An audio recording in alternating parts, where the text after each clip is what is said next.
science is saying that everything in existence has come out of a dimension beyond time and space.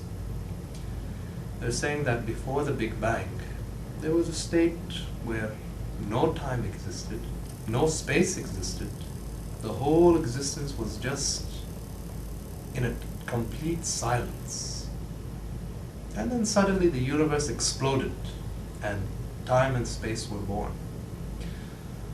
So when I'm talking about the so-called divine, I'm just simply referring to a dimension beyond time and space, which is the very source of existence. So that dimension is functioning through everything. It's functioning within you, it's functioning within every atom of this existence. It's functioning within every particle of this existence. So all the yoga process is just as a method towards this. It is a science. It's a science of inner transformation. You know, when I say science, I mean it exactly in the same way that we have our science and technology for things in the outer world. Similarly, this is an inner science. You can explore through your own experience every dimension of what you are. From the finite to the infinite, it's all there. We just need to know how to access this. And to me, without this inner science, to me, I'm not interested in giving a philosophy. I'm not interested in giving a belief system. My only concern is to just simply transmit the method. Because I know very well that if you just learn how to use the method, now your own inner wisdom will take care of it. Your own inner intelligence will take care of it. And this is something which most of the religions, unfortunately, they have done this. They've underestimated the inner wisdom of a human being. That if a human being is truly living out of his own inner wisdom, if he's really living out of his own inner intelligence, then you won't have to tell him, be non-violent, be kind to this person, be compassionate to this person. None of that would be needed for him. He will naturally be compassionate, just by his own nature. It will be the fragrance of his being, the flavor of his being. Just as a result of his own inner wisdom starts functioning within him. So if a person is truly living out of his own inner wisdom, he's guided by his own inner light, then what's the need of following a philosophy about how to live, following a religion or following a certain belief system? You've come to know of an intelligence within you which is much more essential. It doesn't need to learn about rules, regulations, what's right, what's wrong, what's good, what's bad, what's this, what's that. So it's not a coincidence that many enlightened beings, they naturally turned compassionate. They naturally became loving. They naturally became blissful. It's not because they were following ideas of morality. That's just a side effect of coming to know what is their original nature, coming to know this dimension that I'm talking about.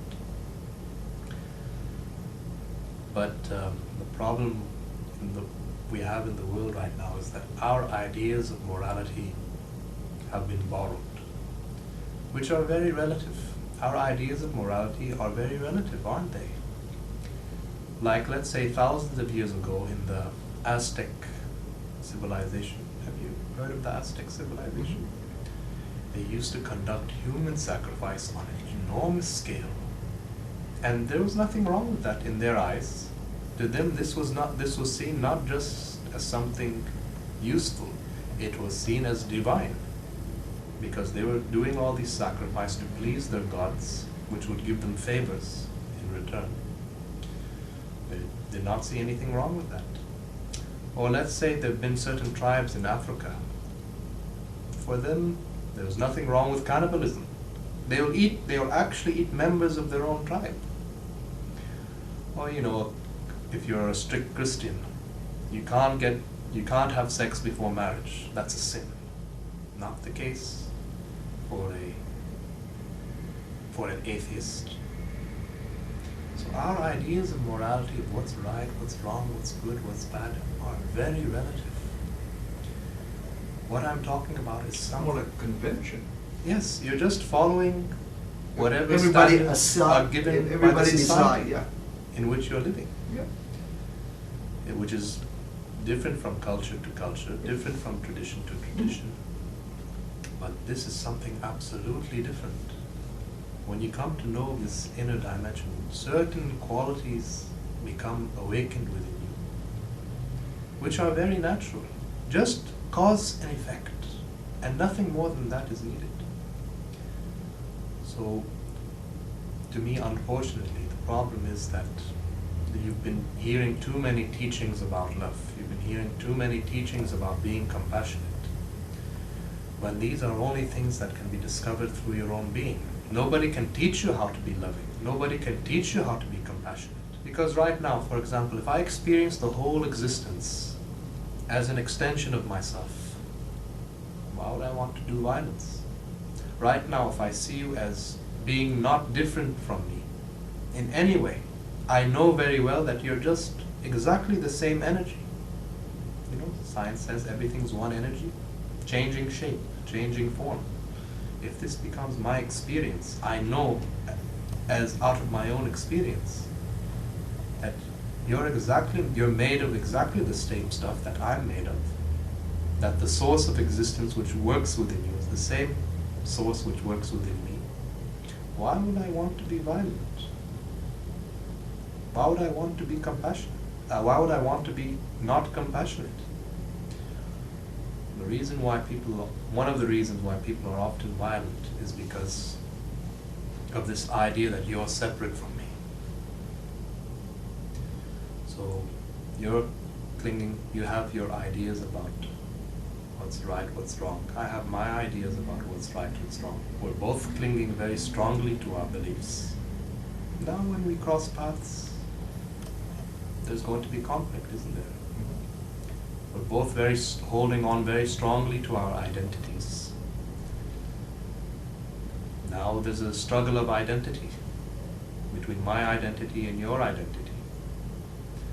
So to me, all the problems that are happening in the society, nations fighting each other, religions fighting with each other, political systems fighting with each other, these are all struggles of identity.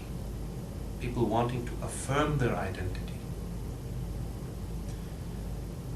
But if you have no identity, you're just simply living out of your own awareness, then now you become very flexible. These masks that we create about ourselves, I'm not saying we don't need them. The only problem is that once we mistake these masks as our true nature, that's where all the problems arise.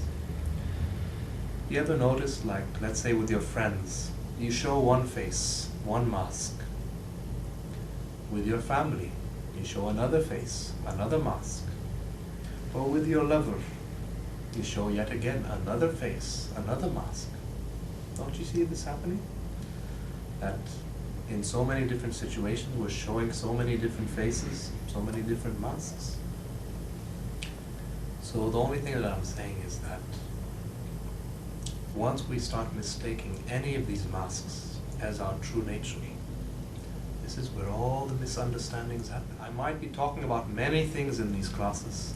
Actually, even though we might be covering many different things, I'm always talking just about one thing, that you're not your body, you're not your mind, you're not your emotions, you're not your thoughts, you're not your conditioning, you're not your programming, that what you are is beyond all this.